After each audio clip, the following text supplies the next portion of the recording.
ஒரு கப் பாஸ்மதி அரிசி கழுவி வச்சுக்கோங்க. இப்போ கழுவி க்ளீன் பண்ணி வச்சுருக்கிற இறாலில் மிளகாய்த்தூள், மஞ்சள் தூள், உப்பு சேர்த்து பரட்டி வச்சுட்டு ஒரு கடாயில் கொஞ்சமாக நெய் விட்டு வறுத்து எடுத்து வச்சுக்கோங்க.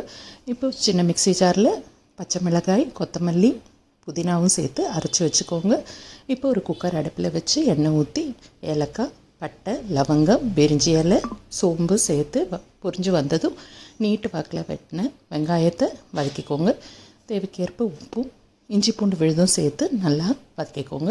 இப்போ இந்த அரைச்சிருக்கிற புதினா, கொத்தமல்லியும், தக்காளியும் சேர்த்து நல்லா பச்சை வாசனை போகிற அளவுக்கு வதக்கிட்டு இந்த வறுத்து வச்சுருக்கிற இறாலையும் தேவையான அளவு மிளகாய்த்தூள், தனியாத்தூளும் சேர்த்து அந்த மிக்சிக்குள்ளேயே 1க்கு 1.5 அளவு தண்ணி ஊற்றி அதையும் ஊற்றிட்டு கொஞ்சமாக தயிரும் சேர்த்து கொதித்து வரும்போது இந்த ஊற வச்ச அரிசியை மூடி போட்டு ஒரு விசில் வரும்போது ஆஃப் பண்ணி இறக்குனிங்கன்னா என் ஸ்டைலில் பண்ண இறால் பிரியாணி தயார்.